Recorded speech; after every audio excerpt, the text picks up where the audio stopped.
Yani küçücük bir gemi Akdeniz'in ortasında. Karşımızda İsrail askerleri gördüğümüzde dizimizin bağı çözülmedi. Hepimiz olduğumuz gibi dik şekilde durduk. İnşallah Mescid-i Aksa'nın bahçesinde buluşmak üzere. Bismillahirrahmanirrahim.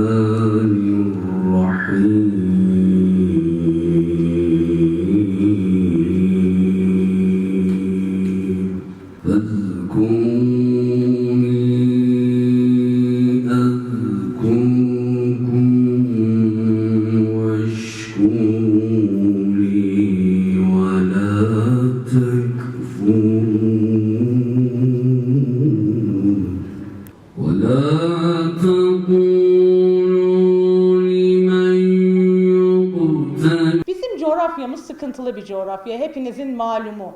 Yani bu coğrafyada Kürt meselesi üzerinden, İslamcılık üzerinden, bu coğrafyanın, bu şehrin insanları her türlü kaderi yaşadılar. Ne yazık ki. Ama bu şehrin insanları bu sıkıntıları yaşarken hep bir yerlerinde, yüreklerinde, vicdanlarında Filistin'in 60-70 yıldır yaşadığı o işkencenin, o acının da sızısını yaşadılar. Hiçbir zaman bana ne Filistin'den, bana ne Kudüs'teki zulümden demediler. İşte bu şehirde yaşayanlar, bu şehrin STK'ları, bu şehrin Müslümanları benim yüreğime Filistin sevdasını düşüren insanlardır. علينا أن نفهم وأن ندرك ماذا يحصل للمسجد الأقصى المبارك. Öncelikli olarak Mescid-i Aksa'nın bizim için ne ifade ettiğini anlamamız lazım.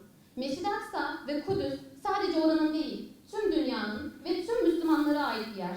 Tüm Müslümanların meselesi olan bir yer. Mescid-i Aksa, Peygamber Efendimiz'in ve bütün enbiyalar için çok kutsal bir yerdir. المسجد الأقصى المبارك يعيش في محاولات شديدة لتهويده ولأسرلته ويسعى الاحتلال لبناء الهيكل المزعوم فوقه بحيث أن المسجد لهم وليس لنا. Mescid-i Aksa şu an bir tehditle karşı karşıya. Şu anda ihtilal güçleri Mescid-i Aksa'nın altında bulunan heykele, oradaki onların düşündüğü eski mabede ulaşmak için çalışmalar yapmakta. والمسجد الأقصى هو حق إسلامي خالص لنا ولا يقبل لا التقسيم ولا التجزئة ولا التبديل ولا التحويل يبقى حق للمسلمين إلى يوم القيامة. Mescid-i Aksa hepimiz için bir borç, bir yüktür. Dünyadaki tüm Müslümanların boynuna bir borçtur. Ve bu kıyamete kadar ve hatta Filistin özgürleşene kadar böyle olacaktır. اليوم الاحتلال يسعى لفرض السيطرة عليه وبسط السيادة عليه يريد أن يفرض سلطته على المسجد الأقصى المبارك ويتحكم في إدارته. Şu anda İsrail ve ihtilal güçleri orada Mescid-i Aksa'da içinde ve dışında her yerde oraya hakim olma, oranın kontrolünü ele geçirmeye çalışma çabalarındalar. عندما يغلقه 40 يوم أمام الصلوات ويمنعها وأمام الجمعات ويلغيها وأمام الاعتكاف وأمام صلاة العيد 40 يوما يغلقه بحجة الحرب على مع إيران وكأنه يخاف على حياة المقدسيين وكأنه يخاف على حياتهم من الضرر يغلقه 40 يوما يريد يوصل رسالة أنا أتحكم فيه. İsrail güçleri Mescid-i Aksa'yı tam 40 gün boyunca kapalı tuttular. O süreçte hiçbir Müslüman namaz kılmasına, Ramazan boyunca orada hiçbir itikafın yapılmasına müsaade etmediler. Ve bu süreçte onlar oraya hakim olmaya çalıştılar. ثم بعد 40 يوم هو الذي يقرر فتحه وليس نحن فهو يريد أن يقول أنا صاحب هذا المكان. Ve 40 gün sonrasında biz hiçbir şey yapmadık. Onlar karar verdiler ve kendi kararları doğrultusunda açtılar. فيريد أن يوصل لنا رسالة أن إسرائيل صاحبة المسجد الأقصى المبارك. Ve bunu yaparak aslında anlatmak istediği şey biz oranın sahibiyiz şeklinde kendini bize anlatmaya çalışıyor. اليوم الاحتلال يحدد عدد المصلين الذين يدخلون للمسجد الأقصى. يقرر أن الذين سيدخلون في هذه الجمعة 10,000 فقط. الجمعة التي بعدها هو الذي يحدد عدد المصلين. Şu anda Mescid-i Aksa'da, Mescid-i Aksa'nın içine girecek, namaz kılacak insanların sayısını belirlemeye çalışıyor ve belirliyor da. Oraya 10.000 kişi, 10 kişi girecek dediğinde onların söyledikleri oluyor ve oraya o kadar sayıda insan girebiliyor. ثم يحدد الأعمار فهو يقول أقل من 50 سنة يحتاجون إلى ترخيص أكثر من 50 سنة يدخلون. Ve aynı zamanda yaş sınırı da koyuyorlar. Mesela 50'den yukarıda insanlar giremiyorlar. 15 yaşından altındaki kişiler giremiyorlar gibi. إذن فهو يتصرف وكأنه صاحب المكان. Ve bu şekilde o aslında sanki oranın sahibiymiş gibi davranıyor. بل الأكثر من هذا منع خطيب المسجد الأقصى المبارك من الدخول إلى المسجد ومنع حراس المسجد الأقصى من مزاولة أعمالهم داخل المسجد الأقصى المبارك. Ve hatta Mescid-i Aksa'nın imamını bile içeri girmeye yasaklıyor. إذن يجب أن نفهم هذه السياسة بشكل جيد. اليوم الاحتلال يطرح مشروع خطير اسمه التقسيم الزماني والمكاني للمسجد الأقصى. O halde biz şu an İsrail'in yapmaya çalıştığı bu siyaseti çok iyi bir şekilde anlamalıyız. Onların projesi zaman ve yer ayrımıdır. الاحتلال يقول أنكم أنتم تصلون صلاة الصبح بعد صلاة الصبح إلى غاية الظهر نحن ندخل نصلي فيه لأنه هيكلنا ومعبدنا. الظهر تصلون أنتم فيه. يسمى تقسيم زماني. في المكان يقول أيضا أنتم تصلون في المصليات المسقوفة التي فيها القبة ونحن نصلي في الساحات. تقسيم مكاني. Bu politikayı zaman olarak şu şekilde yapıyor. Müslümanlar sabah namazına gidiyorlar. Bundan sonra öğle namazına gidiyorlar. O arada Müslümanlar girmiyorlar. Ve diyor ki İsrail güçleri, sabah namazını siz girin, sabah namazı ile öğle namazı arasında biz girelim ve biz ibadetimizi yapalım. Çünkü onlar Mescid-i Aksa'nın altında o heykelin ve ibadethanelerin olduğunu düşünüyorlar. Aynı şekilde yer ayrımını da yapıyorlar. Diyorlar ki Mescid-i Aksa'nın içinde siz ibadet edebilirsiniz ama dışında biz ibadet edeceğiz. السؤال المهم ماذا يجب أن نفعل نحن اليوم؟ En önemli sorulardan bir tanesi, biz şimdi ne yapacağız? أولا يجب أن نعيش للمسجد الأقصى المبارك وأن يكون جزءا من حياتنا وشعورا بمسؤولياتنا نعيش به ولأجله. İlk olarak Mescid-i Aksa'yı yaşamalıyız. Mescid-i Aksa hayatımızın bir parçası olmalı. Hayatımızı Mescid-i Aksa için yaşamalıyız. المسألة الثانية يجب أن لا تغفل عيوننا عن المسجد الأقصى المبارك.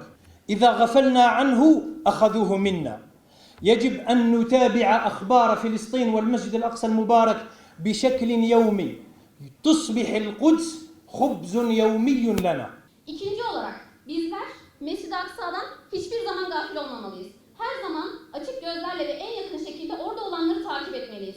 Öyle şekilde olmalı ki sanki günlük yediğimiz ekmek gibi Mescid-i Aksa'yı her zaman bilmeli, farkında olmalıyız.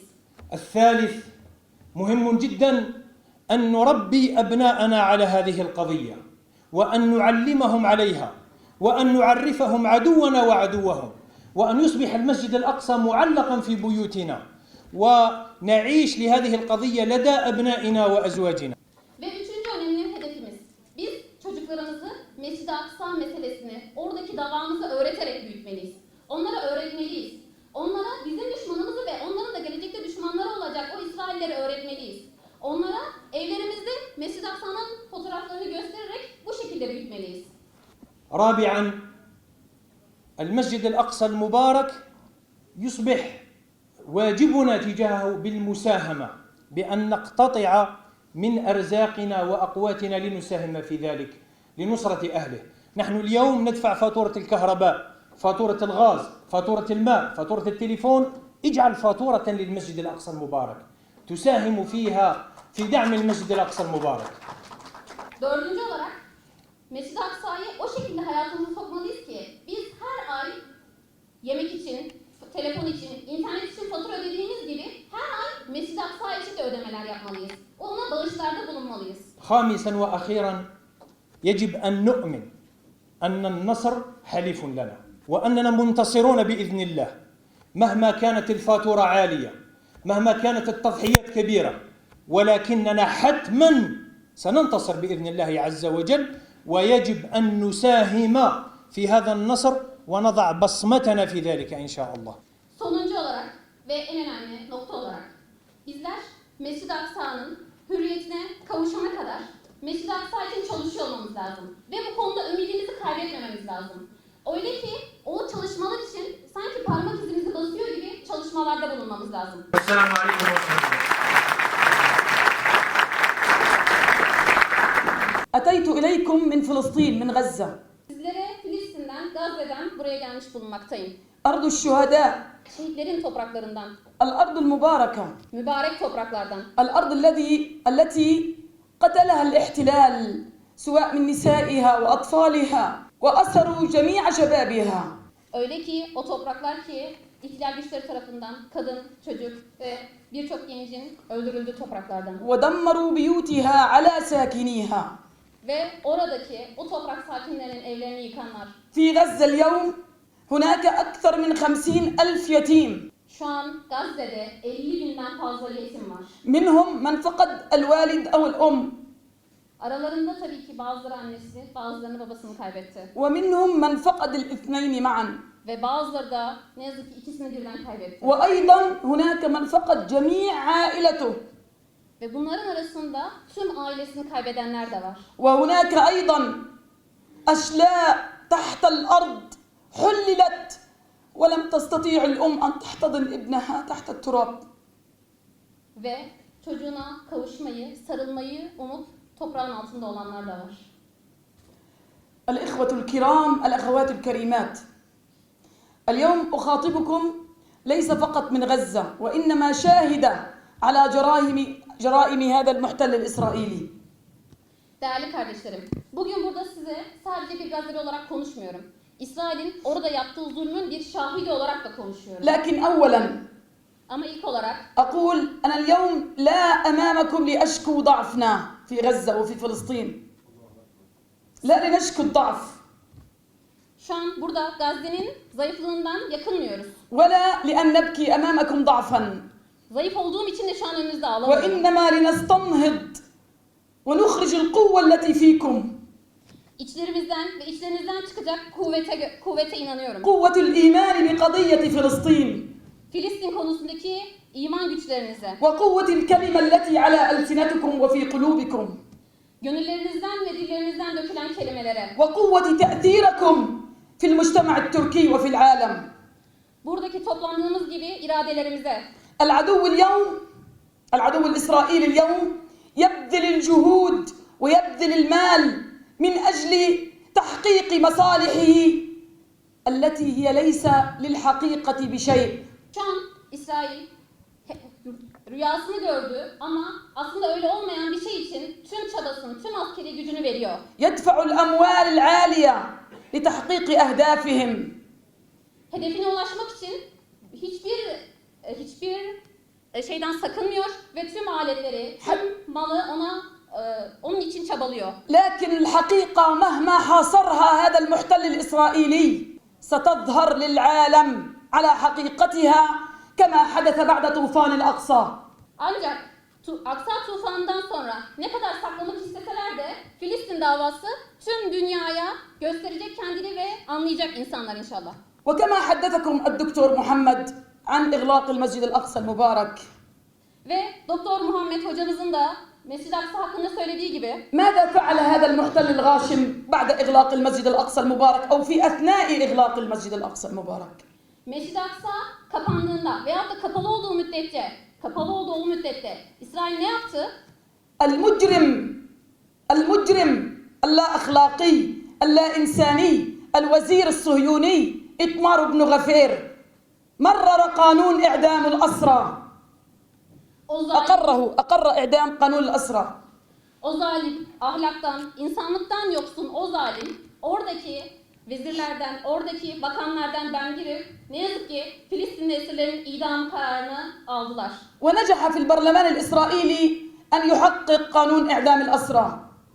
Ve kendi hükümetlerinde idam kararını verdiler. وكلنا رأينا ودموعنا تنهمر عندما فتح زجاجات البيرة الخمرة الشمبانية وكان يصب في الكاسات ويدعو رفقائه في البرلمان الإسرائيلي مقابل أن يتم إعدام 11,000 أسير هنا في الوسط، 11,000 أسير في سجون الاحتلال الإسرائيلي. Ve hepimiz gördük. Orada kendi bardaklarına, kadehlerine içkiyi doldurdular ve diğer arkadaşlarını bu idam kararını kutlamak için yine içki doldurmak için çağırıyordu. Ve biz bunları gördüğümüzde gözyaşlarımızı tutamadık. الأسير الفلسطيني اليوم لا يواجه السجان فقط، لا يواجه السجان فقط، وإنما يواجه الجوع. يا شباب، يا بنات، الآن الأسير الفلسطيني في سجون الصهاينة يواجه الجوع، يواجه المرض، يواجه الموت البطيء، وينتظر إعدامه على حبل المشنقة. Ve bu karar doğrultusunda 11.000 esir şu an sadece hapse alınmakla kalmıyorlar. Onlar orada açlar, hastalar ve yavaş yavaş ne yazık ki idam kararının uygulanmasını bekliyorlar. على اليمين 440 طفل تحت سن ال 18 قاصرين تحت سن ال 18 عاما. 440 طفلا في سجون الاحتلال الصهيوني. Aynı zamanda bu esirler arasında 440 tane çocuk yaklaşık 16 aydır yine esir. أما إذا حدثتكم عن نساء فلسطين 353 امرأة في سجون الاحتلال يعذبن على يد الاحتلال الإسرائيلي. Ve oradaki kadınlara geldiğimizde ne yazık ki aralarında 53 tane Filistinli kadın orada hapiste eziyet görüyorlar. هؤلاء النساء الفلسطينيات في السجون يفتشن عاريا. واسمعوا يا إخوتي، اسمعوا للذين غيورين على الإسلام. عندما نادت امرأة ومعتصماه فهب المعتصم بجيوشه لإنقاذ المرأة، بينما هناك 53 امرأة تفتش كل يوم عاريا أكثر من 5 مرات يوميا على يد السجانين الصهاينة. Şu anda Siyonist güçler hapishanede bulunan kadınları her gün en az 5 defa en ayrıntılı şekilde vücutlarını sürekli teftiş ediyorlar. تفتيش عاري يعني اسمحي نعم التفتيش العاري المذل المهين لكرامة المرأة. الاحتلال يمارس التفتيش العاري بحقنا من أجل أن ينزل من كرامتنا ويطمس كرامتنا ويقتل صبرنا. لكن ما زالت المرأة الفلسطينية في غزة وفي القدس وفي الضفة المحتلة صامدة صابرة محتسبة. Onlar orada ne yazık ki Filistinli kadın esirler utanç verici bir şekilde en ayrıntılı şekilde sürekli teftiş ediliyorlar. Ve bu yapılırken şu an her yerde, dünyanın her yerinde ne yazık ki bütün insanlar sessiz kalıyor. Ama İsrail güçleri bunu bu şekilde, onların utançlarını zedeleyecek şekilde, gururlarını onlara yere düşürecek şekilde yapıyorlar ama onlar sabrediyorlar. اليوم أنا شاهدة على جرائم المحتل الإسرائيلي. Ben burada İsrail'in suçlarını şahit olmuş bir insan olarak الذي konuşuyorum. اعتقلني وأنا عروس 3 شهور. Beni esir olarak aldıklarında 3 aylık evliydim. وكنت حاملا في الشهر الأول. Ve 1 aylık hamileydim. بأول طفل لي، بأول فرحة لي. İlk çocuğum, ilk mutluluğumdu. لكن هذا المحتل الإسرائيلي الذي يقتل أفراح الشعب الفلسطيني ويقتل أحلام الشباب الفلسطينيين ويقتل أحلام النساء الفلسطينيات. Ne yazık ki İsrail bu çalışmalarıyla Filistinlilerin hayallerini, Filistinlilerin mutluluğunu ve gençlerin umutlarını söndürmeye çalışıyor. اعتقلني فجرا في جو بارد جدا. Beni günün en erken saatlerinde çok soğuk bir havada tutukladılar. أطلق الكلاب البوليسية علي أولا. İlk başta üzerime köpekleri saldılar وتم طرحي أرضا. ve beni yere yatırdılar. وبعدها تم تقييد يدي وقدمي بالسلاسل وبعدها تم تغميض عيني. Sonrasında ellerimi ve ayaklarımı kelepçelediler ve gözlerimi bağladılar. طبعا تعرضت للتفتيش العاري من قبل السجانات. تعرضت للتفتيش العاري أيضا مثل أي أسيرة فلسطينية. Aynı daha önce bahsettiğiniz gibi Filistinli kadınların o yaşadığı utanç verici teftiş gibi bana da aynısı. بعدها أخذوني بهذا الشكل. أخذوني بهذا الشكل الهمجي والوحشي. Burada gördüğünüz gibi kendisi buradaki fotoğraftaki burada gördüğünüz şekilde onu esir aldılar. دون وداع عائلتي. Aileme veda etmeden. دون معرفة مصيري إلى أين. Nereye gittiğimi bilmeden. دون معرفة ماذا فعلت. ne yaptığımı bilmeden. فقط أفتخر بأنني فلسطينية. Sadece Filistinli olduğum için gurur duyuyorum. شعب فلسطين لم يفعل شيء Filistin halkı bir şey yapmadı. فقط لأنهم فلسطينيين يدافعون عن أرضهم Onlar sadece Filistinler ve Filistinli oldukları için topraklarını savunuyorlar. يدفعون ثمن مقدساتنا وأن تعود المقدسات لكم أيها شباب الأمة وشابات الأمة. Onlar orada kendi kutsalları olduğu gibi bizim de kutsallarımız olanlar için direniş gösteriyorlar. عندما تلا أخونا الشيخ الآيات الكريمات الجميلات Burada hocamız güzel Kur'an-ı Kerim ayetlerini tilavet ederken هذه الآيات طبقت على أهل غزة bu ayetler Filistin halkına uygulandı, tatbik edildi. حيث أن في الطوفان ارتقى إخوتي شهداء الاثنين معا.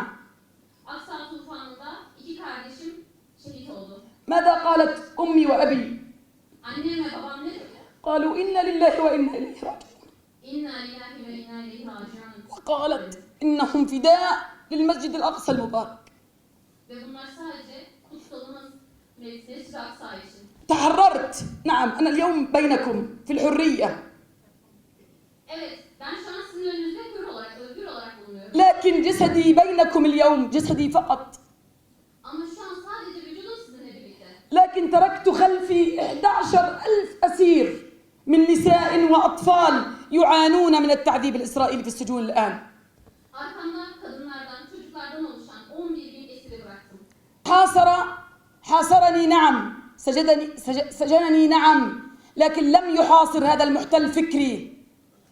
Beni evet hapsettiler, bana zulüm gösterdiler. Ama benim kalbimdeki ve zihnimdeki hayallerimi ve düşüncelerimi ihtilal edemediler.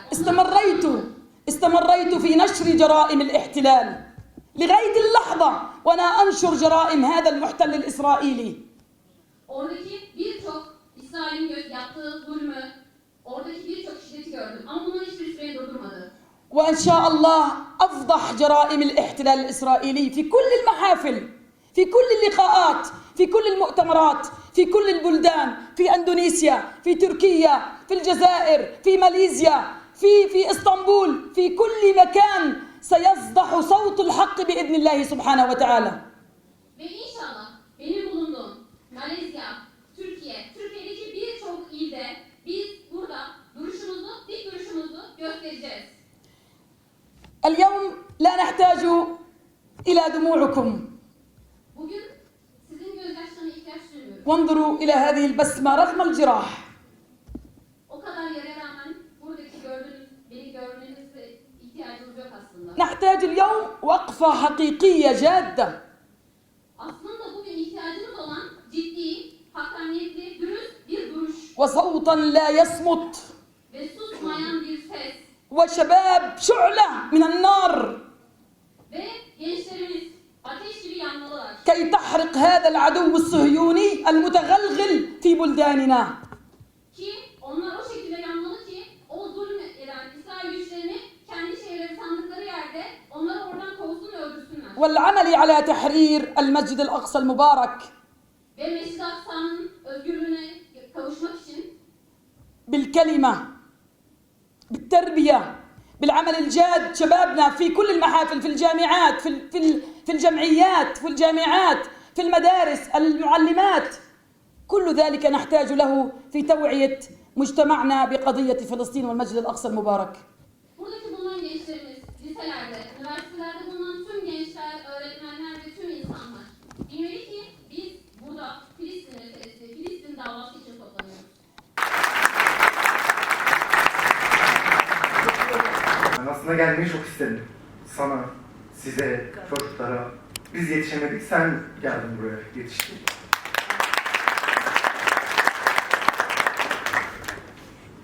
Döndükten sonra aslında çok anlatma taraftarı değildim. Öyle de bir paylaşım yapmıştım.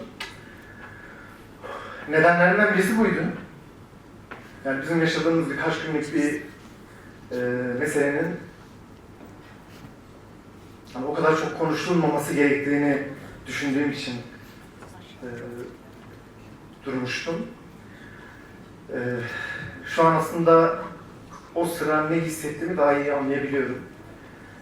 Sizi dinleyince burada bir kez daha bu kalbimin ortasında bir taş gibi oturdu. Bir rüya görmüştüm ben gemideyken. Sanırım bir paylaşımda da anlatmışım onu. Baskın yiyoruz. Ben koşarak mutfağa iniyorum, gemi mutfağına. Bir paket makarna alıyorum.